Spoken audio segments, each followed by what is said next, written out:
Përshëndetje, mirë se vini, flasim hapur në Durrës Lajm. Zgjedhjet parlamentare të 11 majit po afrojnë. Flasim hapur i kushton hapësirë të gjithë kandidatëve për deputet. Në këtë episod kemi nderin të kemi të ftuar zotin Skënder Dika, kandidat i Partisë Demokratike për zonën Shijakut. E Durrësit për zonën Shijakut. Specifikisht, mirë se erdhën, flasim hapur zoti Dika. Përshëndetje miqtë, përshëndetje gjithë të dëgjuesit të Durrësit Lajm. Shkënaqësi në qytetin e Durrësit të rikthehem edhe një herë, siç isha në vitin 1990-91 në zhvillimet e vërtetshme politike që pësoi ky qytet, të rikthehem pas 35 vjetëve dhe të flas përsëri me të njëjtin pasion, me të njëjtin angazhim për politikën në Shqipëri. Ju keni qenë deputet në 1991, një ndër 75 deputetët e opozitës. E opozitës, e vërtet. Dhe pastaj, më pas ishi kryetar bashkisë Shijakut. Edhe kjo është e vërtet, sepse zgjedhjet u përsëritën, sepse rezultati i zgjedhjeve nuk pasqyronte vullnetin në popull në atë kulmim historik. Edhe qytetarët shqiptarë reaguan me protesta, me greva, me pëndjekër politik, edhe zgjedhjet u përsëritën. Nga 250 deputetë që kishte parlamentin atë kohë, 75 ishin të opozitës që fituan. Dhe në zgjedhjet e dyta pastaj, unë nuk isha më deputet, por isha kandidat për kryetar bashkie dhe Partia Demokratike fitoi majorancën, fitoi drejtën e qeverisë së vendit. Unë u futa në Bashkinë e Shijakut dhe u përlesha me gjithë dinamikën e problematikave që ishte jashtëzakonisht e dhimbshme, sepse gjithë ndërmarrjet që kishin funksionuar deri në atë pikë u përballën me ekonominë të rregullt dhe nuk e përballonin dot ligjet e ekonomisë të rregullt dhe gjithë u gjunjëzuan. Imagjinoni një kryetar bashkie të presin në zyrë gjithë fuqinë punëtore që e konsiderojshin se duke shkuar kryetari i bashkisë do ta zgjidhshin problemin. Për mirësjellja isha i detyruar për të qëndruar afër dhimbjes qytetarëve të mi, i kanë pritur një për një, por mundësia për të dhënë zgjedhje ishte minimalisht e padisur që nuk e jepte dot zgjedhjen, se imagjinojnë ndërmarrjes si karroqerë, se metalike. Edhe sot në një majt me të drejtë thotë ju shkatruat ndërmarrjet, pa imagjinoni ju që mund të furnizojmë një dyqan ushqimor ne sot me fruta, me qerë. Unë kuptoj, por jemi 3 dekada më pas. Dhe votuesit e 11 majit i përkasin një gjenerate tjetër. Prandaj edhe ju prezantova, duke bërë një bio të shkurtër tuajën, pra keni qenë deputet në Kuvendin e Shqipërisë, kryetari i Bashkisë së Shijakut. Më pas ju u larguat dhe emigruat në Itali dhe riktheheni tani sërish duke kandiduar. Përse ky vendim 3 vite më pas? Kjo është pyetje mjaft interesante, në fakt që ma bojnë edhe qytetarët në mënyrë individuale, edhe unë desha nëpërmjet jush dhe nëpërmjet televizionit, medias që ju përvojsoni, të sqaroja me sinqeritet, unë me thënë drejtën nga ana ekonomike nuk jam keq, siç e bisedon dhe privatisht, fëmijët i kam të rregulluar, vetë kam 2 gjysmë pensioni, mund të jetosh shumë mirë. Jam inseruar në mënyrë perfekte në perëndim, por për formimin im atje koha 28 vjet larg Shqipërisë nuk e konsideroj kohë të humbur, por e konsideroj një kohë ku unë jam transformuar, kam ndryshuar për formimin tim politik. Në perëndim ka pas dhe fatin të merrem edhe atje pak me politikë, me një parti të djathtë. Dhe duke parë kaosin, duke parë katëndisjen, kur është katëndisë politika shqiptare, nga një shtet ligjor që tentuam të ndërtoshim në vitet 90, përfundoi në një shtet klan ku shërben pak njerëzve afër tij, vendosa të vi të katalizoj gjithë njerëzit e ndershëm, të majtë dhe të djathtë, gjithë vlerat e këtij qyteti, vlerat e qytetit tim, për të bashkërenduar forcat, për të dhënë eksperiencën time, se vitet në varet si lexon. Po lexohet si kohë humbur, është një minus, po lexohet si mundësi për përfituar leksione nga vita, je shumë i pasur, ke mundësi shumë më të mëdha. Pra keni ardhur si kalorës? Kam ardhur si njëri me eksperiencë për të ndihmuar qytetarët e mi të sjellin ndryshimin në mollë që premton opozita shqiptare për të sjellë këtij populli. Për të thënë stop çpopullimit të vendit, për të thënë stop varfërisë si një masë të madhe të pensionistësh, që është problemi që unë e ndjej veten më i sensibilizuar se për çdo problem tjetër. Për të thënë stop tyne tendeve korruptiv, për të thënë stop fuqisë një kryeministri që më i boton hull një hotel në ajër për shtyp një Fiat Lirë, për t'i thonë stop kryeministit që harxhon 130 milionë euro për një dom pësuar nga gjykatën ndërkombëtare, vetëm pse një media e lirë dha një lajm pa kontrollin e tij, këto për një intelektual janë shqetësime të mëdha, me thënë drejtën. Ju rre zemër për Shiakun? Më rre zemër për Shiakun, më rre zemër për miqtë e mi, më rre zemër për Shqipërinë dhe për gjithë kombin shqiptar, edhe për kosovarët kudo që janë jashtë Shqipërisë. Ju mendoni që përfaqësoni diasporën te Partia Demokratike në qarkun e Durrësit? Shiko, shpytje interesante edhe kjo, unë jo zyrtarisht që jam një nga 7 përfaqësues e diasporës, po edhe shpirtërisht ndjem përfaqësues e diasporës si i njoh në qeliz, i njoh në detaj problematikën e diasporës. Diaspora është ajo pjesë shqiptare që për një arsye, për një tjetër hiku, për një jetë më të mirë e shtetit, por gjithmonë zemrën dhe mendjen e ka marrë nga adresa ku e ka mendin nga Shqipëria. Duhet të jenë bindur gjithë televizionit. Diaspora ja di shi e lirisë. Dhe ka papajtueshmëri për mënyrën se si zhvillohen dinamikat e shtetit ligjor në Shqipëri. Ka papajtueshmëri. Zërin diaspora e thot me zot lart, kurse këtu njerëzit flasin akoma me zot ulët. Kjo është diferenca. Dhe për herë të parë, diaspora ka të drejtën, zotëron të drejtën të ngrejë zërin e vet përmes votës. Më 11 maj. Nëse ju zgjidheni deputet në Kuvendin e Shqipërisë, si të ngrini zërin për diasporën? Unë kam bindjen absolute që do zgjidhem deputet, kam bindjen tek emri. Edhe një herë, keni bindje absolute? Absolute, 1000% që unë do zgjidhem deputet dhe me këtë bindje kam ardhur. Dhe nuk e bazoj masim event tjetër, por bazoj në 3 faktorë konkret. Po, 1, 2, 3, lutem. Faktori konkret i parë është se për radhë të parë në historinë e zhvillimit politik e Shqipërisë, diaspora po gjen hapësirën për të thënë fjalën e saj në rrugë të ligjshme në Shqipëri. Edhe diaspora, duke e ditë shirin e lirisë, nuk pajtohet kurrë me zhvillimet politike, me realitetin politik që ka Shqipëria. Për radhë dytë, e shoh opozitën të dalë nga ai kaos që e kriju brenda saj, jo për pavësinë e opozitës, por për goditjet që mori pas shpine. Se ato që qashin not ditë për non gradën, ishin autorët që e kishin ndërtu, e kishin investuar non gradën. Kush ishin ta?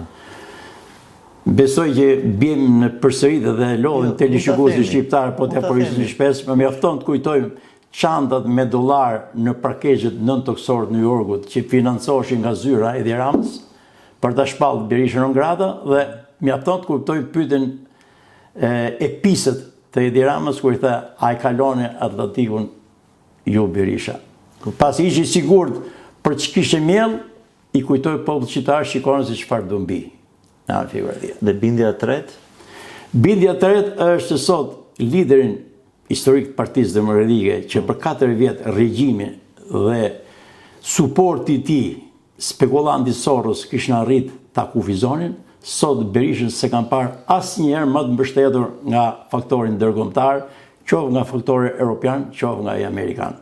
Të gjithë e ndëgjuam të deleguar i Shtetit Bashkuar të Amerikës që është ngarkuar në fushatën e Sali Berishës, kur tha Shtetet Bashkuar të Amerikës me zor presin të fitojë një mik i mirë si Sali Berisha dhe nuk do të pajtohen, nuk do të pranojnë kurrë, edhe po të fitojë një kukull e Sorës si Edi Rama. Unë them që këtu populli shqiptar e pa rezultatin e zgjedhjeve. Ky është në këtë deklaratë. Unë e kuptoj këtë deklaratë, po lutem më falni, kjo nuk është deklaratë zyrtare e Shtetit Amerikan. Kjo është një opinion i një grupimi të caktuar amerikan. Nuk është deklaratë zyrtare, nuk vjen nga Departamenti i Shtetit, nuk vjen nga Shtëpia e Parë, apo jo? Sepse vërtet mund të tregohet gishti shumë larg për te Atlantikut, përmendet George Soros, përmendet Amerikën në tërësi. Po të flasim pak më specifikisht, ju lutem. Keni plotësisht drejt dhe tu ka për të sqaruar një element mjaft thelbësor në këtë. Në rast se zotëria që ka nga Amerika për të bërë fushatën, do të ishte një kompani private, thjesht që bën lobime apo bën fushate që ekzistojnë këtu në Perëndim. Unë kam bashkëpunuar në Itali me një kompani private të tillë. Jam plotësisht me atë që thonë ju. Por kur reflektojmë dhe analizojmë faktin që ky person është kryetar i Këshillit Kombëtar i gjithë Partisë Republikane në Amerikë, pa firmet e cilët nuk mund dilte as kandidatura e Trumpit, është një fuqi shumë e madhe mbretën fuqisë brenda Partisë Republikane në Amerikë. Si i tillë, ndikimi i tij është i pakufishëm aty mbrenda. Okej, por ju lutem, Make America Great Again e Donald Trumpit. Për një Shqipëri madhështore, këtu në Shqipëri slogani i Partisë Demokratike. Tani për hir të vërtetës janë dy gjëra të ndryshme, se Amerika ka qenë madhështore gjithmonë dhe Trumpi po e rikthente. Ndërkohë, në këtë fushat, Partia Demokratike po premton një Shqipëri madhështore, po ndërkohë ka qenë i sprovuar, se Berisha ka qenë kryeministër, ka qenë president. Të gjithë figurat që e ndjekin se Berishën ka qenë sprovuar si ministra, deputet e kështu me radhë. Çfarë do ndryshoj pas 11 majit? Jo them unë. Edhe Donald Trump ka qenë i sprovuar 4 vjet më parë. Po, nuk erdhi si figurë re që premton ndryshimin e Amerikës. Por unë e kam thënë dhe një demonstrat pro Sali Berishës dhe kundër Edi Ramës në Rom, po ngatërohem një klan politik brenda Amerikës, një ambasadë me shtetin amerikan, kemi bë gabime thelbësore. Sepse në vendet e vërteta demokratike, demokracia bazohet në struktura, nuk bazohet në emra. Në vendet e pa zhvilluara kondicionohet me emra të veçantë. Të gjithë e pam, edhe pse në Amerikë, fuqia lobimit dhe kapjes shtetit kisha arrit në kulmet e saj historike nga George Soros, ishte një gjest jashtëzakonisht komprometues ardhja sekretarit të shtetit Blinken në Shqipëri, me shpenzime marramendse $10 milion. Qëllimi i kësaj vizite kush ishte? Për t'i thonë popullit shqiptar, Edi Rama është burr i mirë. Kjo është damka më e madhe që është vu politikës amerikane. Por në të njëjtën kohë, shqiptarët panë se sa bukur funksionon demokracia në Amerikë. Sepse me gjithë këtë mbështetje, me gjithë të kapi që kërë Soros, drejtësia amerikane ishte e pavarur dhe e dënoi me burg me goni galin. Drejtësia shqiptare nuk e kaloi klasën. Nuk pati kurajën, as ta gjykoi, as t'i japi asnjë informacion për pjesën e dytë, sepse u dënu i korruptori, po s'u dënu korruptuesi. I korruptori ishte në Amerikë, korruptuesi ishte në Shqipëri dhe akoma nuk guxohet të trajtohet.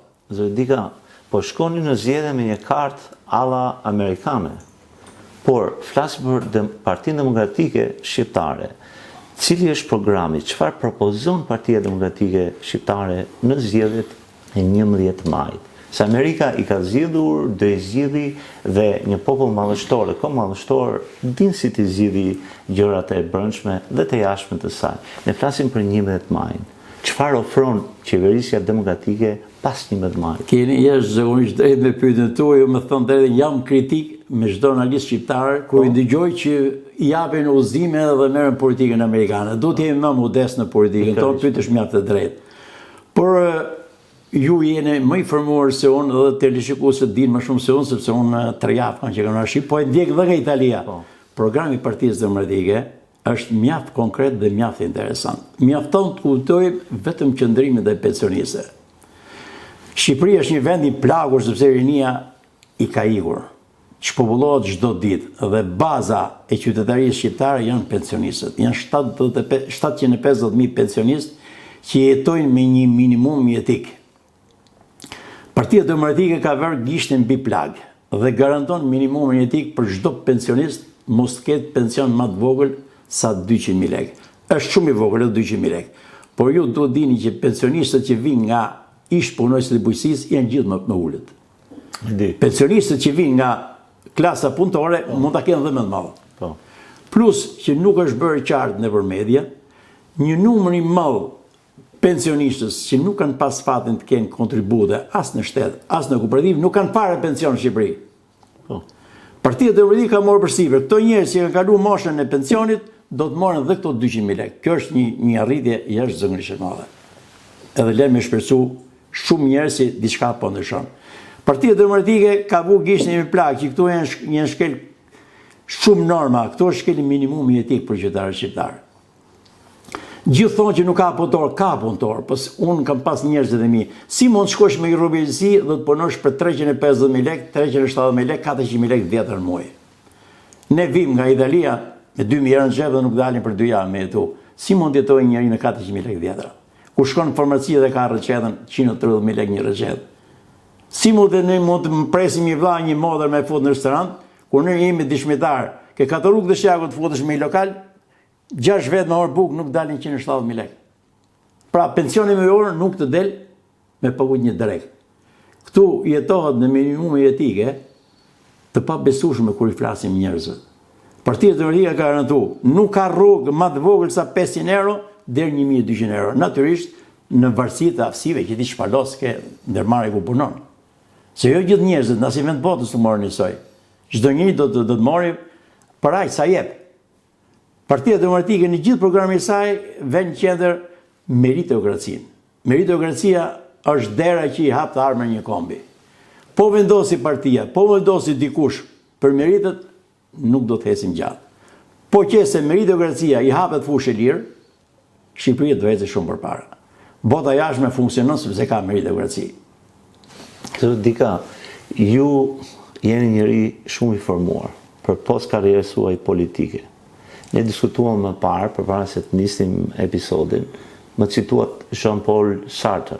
Po. Pra, di diçka për ju që jeni dhe artist, piktor, etj. I them gjitha këto, pra jeni njëri shumë I formuar dhe komplimente.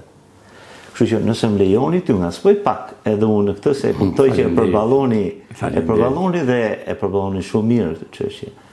Folët për largimin e rinis. Dhe unë po ngacmoj. Ju jetoni në Itali, po jugu I Italis si është me rinin.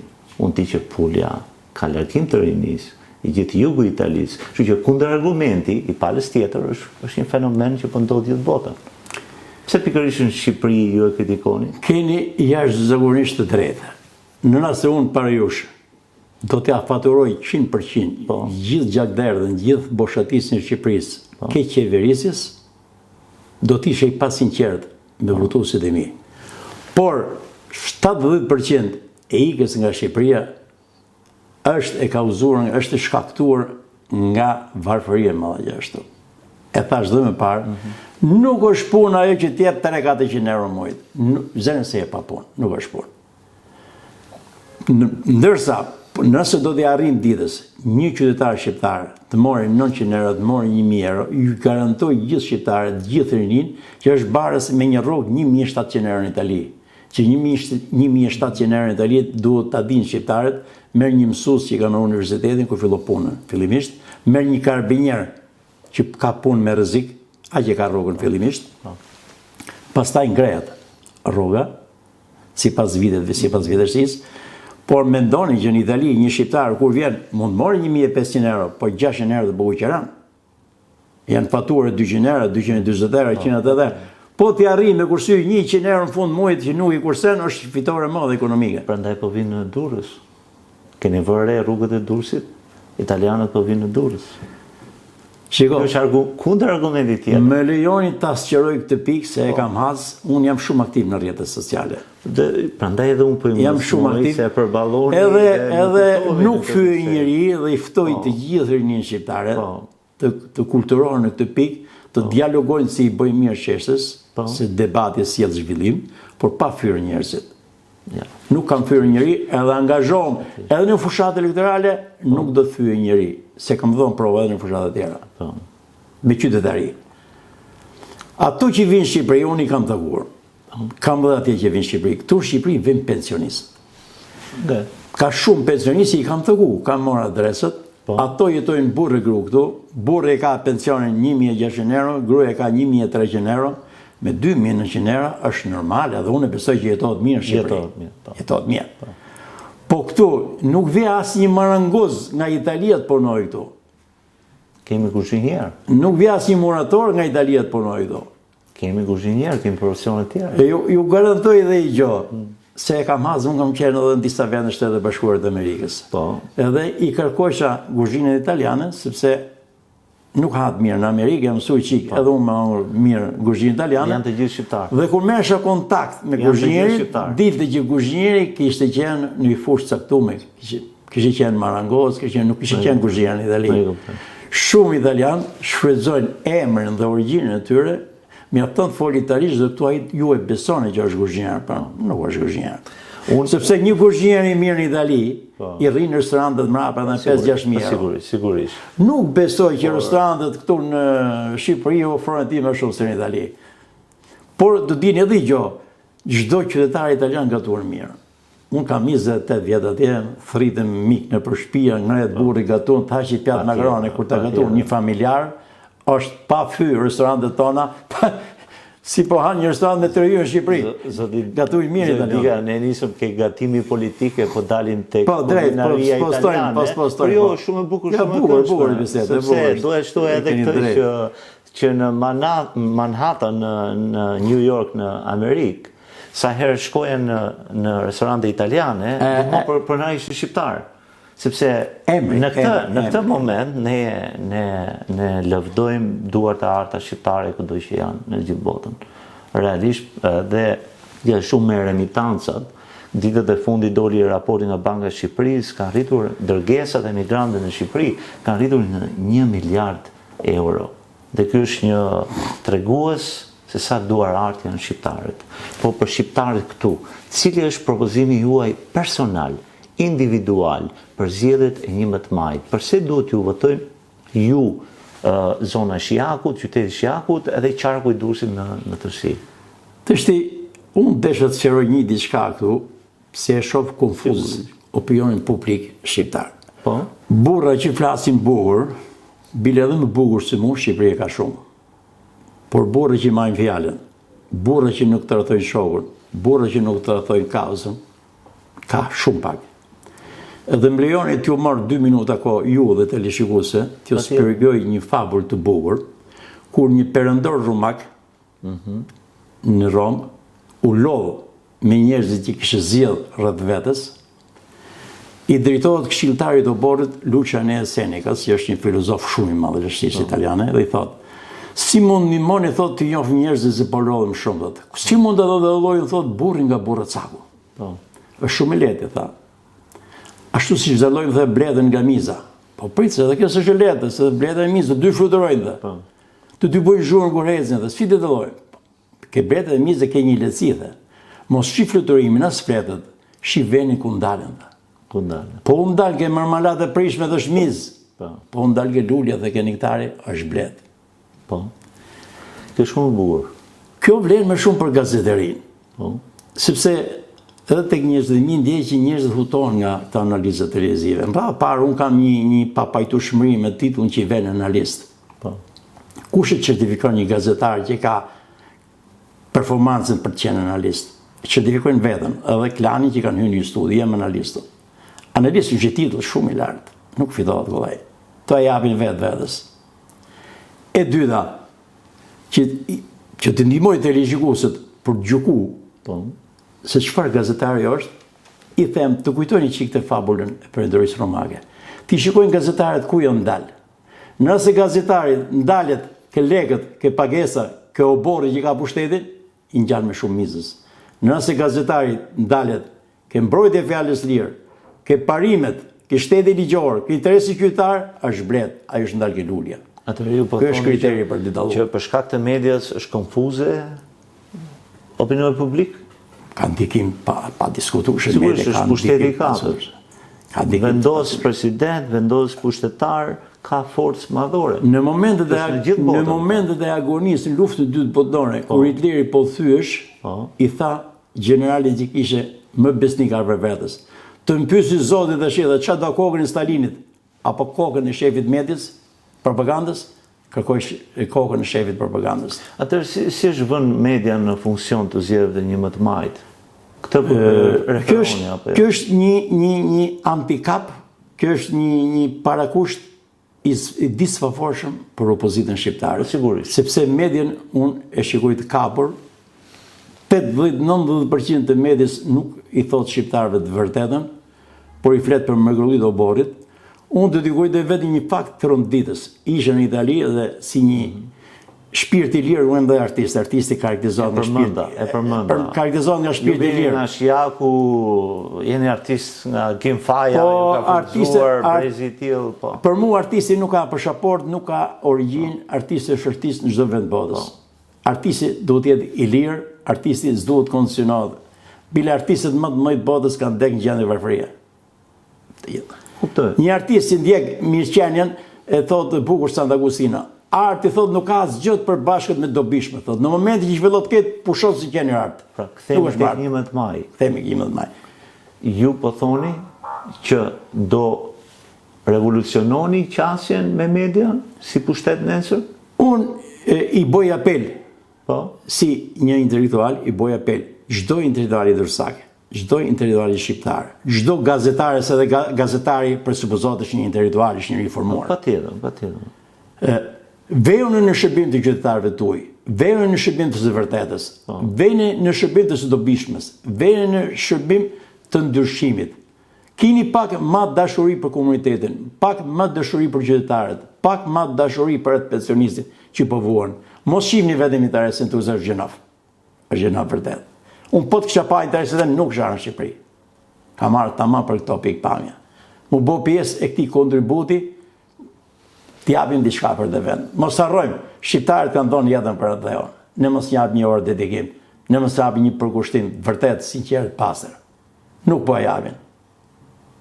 Durrësi ka kapacitet, unë kam qenë antar i lidhës shkrimtarët e Shqipërisë me Gjergj Vlashin, me artistë të tjerë, ka kapacitetet më Durrësi intelektuale. Nuk duhet mjaftohen për kafe. Themi shumë muhabetet do bishim në kafe, po duhet t'i nxjerrim përtej klubit muhabetet. Duhet bëjmë me ndikim në shoqëri, se ndikimi që ka intelektuale nuk e ka njëri tjetër, do se do.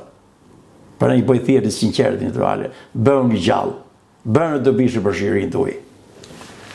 U bë thirrje mediave dhe intelektualëve. Po, kanë shumë rëndësi në këtë situatë, kanë shumë rëndësi. Do ju ftoja t'i jepni një mesazh ose thirrje, siç e quheni ju, të gjithë banorëve të qarkut të Durrësit në raport me 11 majin. Unë me thëmë drejtën, unë kam bërë shkollën e mesme artistike në Durrës dhe kam vlerësim të veçanta për qytetërinë dursake. Qytetëria dursake ka një specifik në lidhje me qytetëritë e tjera, sepse është rrit në gjurmë të kulturës romake. Pasuria arkeologjike jona është ekselencë, është kënaqëri për dursakët. Dhe dursakët e kanë manifestuar shpesh herë të mençuri. Dursakët edhe në kohën e diktaturës nuk kanë qenë shumë njerëz militantë, shumë njerëz të partishëm. Edhe po këtë ftofsi e kanë edhe në lidhje me zhvillimet demokratike. Duhet të jenë pak më aktiv, më gjallë, se thot një shprehje të bukur Sokratesi. Një ndër gjobët që paguën thot njeriu i mirë, intelektuali thot nga politika është fakti që ai s'është marrë me politikë. Dhe kur se marrë me politikë do dërosh të udhëhiqesh nga njëri më pak i aftë se ty. Është gjobë kjo për intelektualin. Që të mos ankohemi me mrapa kush pranon udhëhiq, bëni gjallë, veni krye devizë dhe udhëhiqni ju që jeni më të aftë, ju që jeni më të mirë. Indiferentizmi është një patologji që dërmon shoqërinë. Por është edhe mesazh. 70% e shqiptarëve, pak a shumë, nuk votojnë. Do të thotë nuk kanë besim as te njëra as te tjetra. Mund ta lexojmë kështu? Faleminderit shumë për pyetjen. Edhe një ndër thirrjet e mia më të fuqishme është jeni zotërisht shqiptar, jeni aktiv me votën tuaj. Vota është pushtet. Vota është vaksinim. Vota është fuqi. Vetëm nëpërmjet votës mund ndryshojmë. Unë jam larg çdo lloj dhune, larg çdo lloj forme tjetër. Unë jam larg çdo lloj forme pagesë. Kjo është një duhet ndalemi çik me këtë pikë. Jam informuar që këtu bazohet çdo gjë ke leku, kush ka fuqi paguese, blen njerëz, blen vota. Shqiptarët duhet dinë. Një biznesmen po hudhë 10 lekë ke biznesi vet, i hudh me idenë që do bëj 10 nesër. Nuk ekziston biznes botë që të hudhë me 10 lekë e të bini do marrë 9. Nuk ekziston as event botës. Edhe një politikan që nxjerr lekë nga xhepi për votë, ka një qëllim. Ka një qëllim të vjedhë e don votën për të vjedhë. Qoftë majtës, qoftë djathtës, i them kështu, unë duhet ta djeg këtë kartë Shqipëri. Politikani i ndershëm ka fjalën, ka përkushtimin, ka besnikërinë dhe s'ka si qëllim tjetër. Unë do të shërbej qytetarëve, do të jem avokati i fermerit, do të jem avokati i punëtorit, do të jem avokati i familjes që s'ka të ardhur ekonomike. Nuk kam hyrë të kem klan, nuk kam hyrë të kem fetime, nuk kam hyrë për asnjë lloj qëllimi tjetër. Po deshet njëri i ndershëm, mos pranoni lekë vota, po zgjidhni njerëz më të mirë. S'doni me zgjedh mua, zgjidhni tjetër që ju bën më mirë se mua. Po jo njeriu që u paguon se keni gabuar në nisje. Zoti Dika, faleminderit që ishit në Flasim Hapur në Durrës Live dhe ju ripresim në vazhdim edhe në episodet tjera. Faleminderit edhe për ju që më dhanë mundësinë të shpreh disa nga pikpamjet e mia. Shumë faleminderit dhe suksese dhe shpresoj shimin e fitore e qytetarisë dursake. Faleminderit që na ndoqët, miru takofshim në episodin e radhës.